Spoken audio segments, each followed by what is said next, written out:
So by telling the story of this mobile vaccination clinic, it goes back farther than just this spring. It actually goes back to the fall when you decided to set up a mobile flu vaccination clinic. Can you tell me a bit of what happened then and how that transfers over to what we have here? Sure, and actually it even goes back further where I saw the ad it must be almost 2 years ago. Now, at the time, I thought it was a great idea for a delivery van, but never took advantage of it. And then as I was doing a class project for my class in Memorial University, I'm actually partaking in what's called a PharmD program or a doctorate of pharmacy. Now any pharmacist that goes to school, they will graduate with this PharmD program. So what I'm doing is I'm upgrading to the doctorate of pharmacy program, a program that I'm taking through Memorial University. The project that I'm referring to was one about clinical services and how we're able to expand on clinical services. And it came up, they were asking us to come up with a project, something new that a pharmacy could partake in. And we were asked to come up with 10 good ideas. Well, when I was coming up with 10 good ideas, 5 of them ended up being a mobile version of an idea that already exists. So that's why we came up with the idea. I was adding up the pieces about how a mobile clinic would be beneficial, especially during a pandemic, and realized that when I put all the pieces together, I'd be silly not to start the project. So luckily, I reached out to the guy that had the ad. It was still available.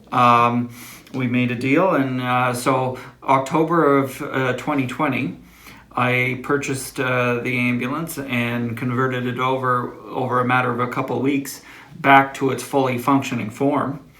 And kind of the rest is history. We started our flu vaccine clinics with it in October, and that ran through to January. It sat dormant for the winter, but now here we are, March and April, and it's back in business delivering COVID vaccinations. Were you thinking COVID vaccinations at the time of the purchase or at the time that you started the flu vaccination? I certainly was. I thought that, it would be a good delivery model. At the time, though, we didn't know what a COVID vaccination strategy would even look like. So it was very difficult to plan too much with it. But as information started to trickle down about how we could use it, we figured that we could use it in some manner. So when I purchased it in October and we were doing flu vaccinations, it was always a test bed. And even in my class, as part of that project, I said, okay, we're going to use it for flu shots in the anticipation of using it for COVID-19, and the flu shots would be our test area. You look at the Strait area and you look at our areas. I use Lewisdale quite a bit as an example. A fairly good sized population, but no pharmacy services. And then, in the opposite direction, you have Judic, we have Alls Cove and Mulgrave. We have a rather wide population, but in a great surface area. If I think of pharmacies similar to mine of similar size in Halifax, for example, they have all the same population that we have, but in probably a 2 square kilometer radius. And I know that our population is aging. I know that travel is difficult. Sometimes that has to be spread onto a caregiver. And their schedules are important too. So if there's something that we could do to make things a little easier by going to that community and offering the clinic right on their doorstep, it's par for the course. It's hopefully making life easier for everybody. What is a typical day like for you now that you've got this up and running? So we actually started on March 29th. That was day number 1, the first shot in the arm for us. And the plan is to continue every week. Unfortunately, we get our updates very quickly, very abruptly. We may find out that we're getting 300 shots next week, and that might be on a Friday the week before. So we're constantly playing catch up. So we actually don't have a good way to plan. But what we did know is that our first 2 weeks, our first week we did 200 doses. Our second week we did 300. And this week we're doing over 5. What's a day look like for us? We generally set up outside anywhere between 8 and 9. We typically start at 9:30. We have to draw up our syringes for the first couple of batches, so we're normally in that process getting that ready. Fully stocking up on supplies, sanitary. And then when 9:30 starts, we have one of our greeters that would meet someone as they drive in. They get registered. They're asked to wait in their vehicle until they're called upon. They either come in the pharmacy or go out in the ambulance. They're given the choice. They're given their shot, and then they're asked to return to their vehicle for a 15-minute wait, at which time they're free to go. Mm-hmm. So what do people think when they come in and get their vaccines in this kind of a setup? Do you feel like they're comfortable? Do they look comfortable? What's the general reaction? In all honesty, it's been gone over more than I thought it would. I thought people would be a little apprehensive about doing it.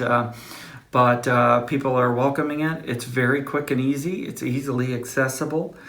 One thing, if you drive up to the ambulance, maybe if you do have an elderly person that you're looking after, or you yourself have mobility issues, 5 or 6 steps and you're in there, versus a 150-foot walk from your car into the pharmacy. So in a lot of the times it ends up being a better option. Mm-hmm. Yeah.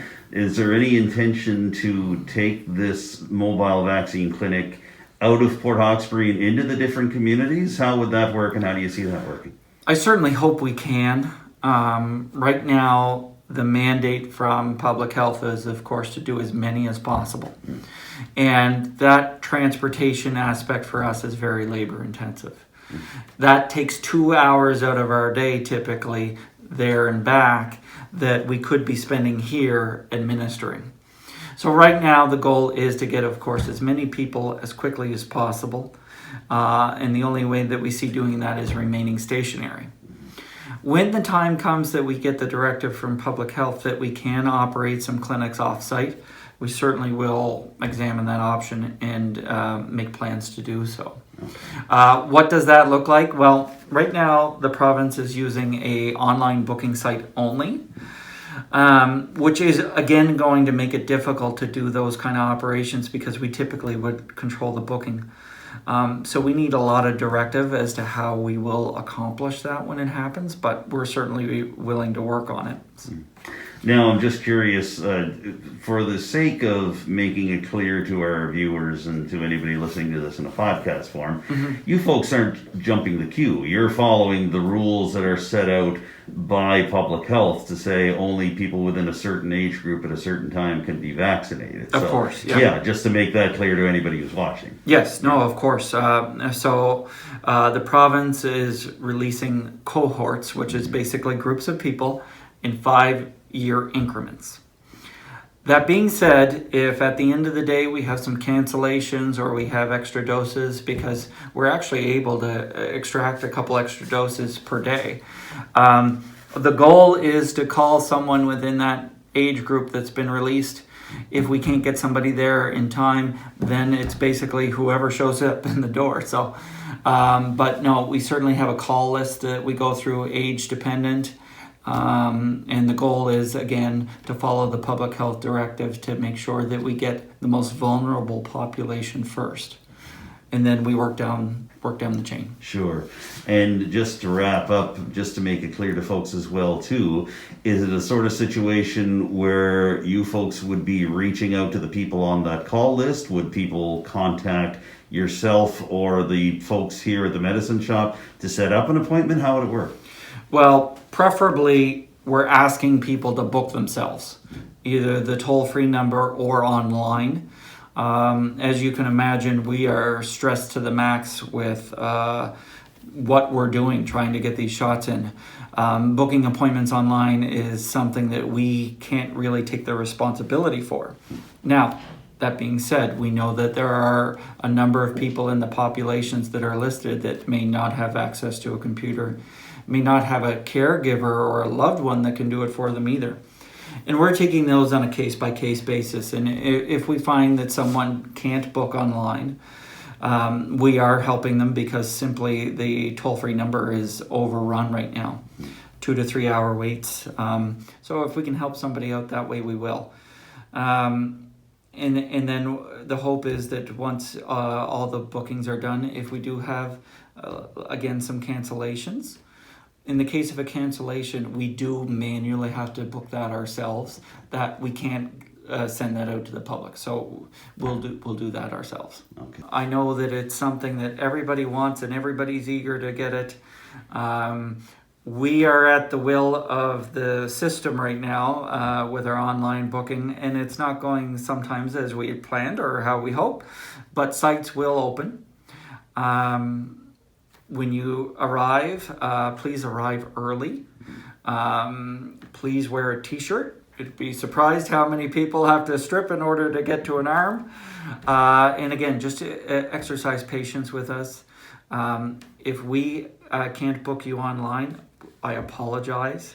Again, that's not our mandate. We're hoping that you can book yourselves. If you have difficulty, by all means, reach out to us. We will try our best as easy or as soon as we can.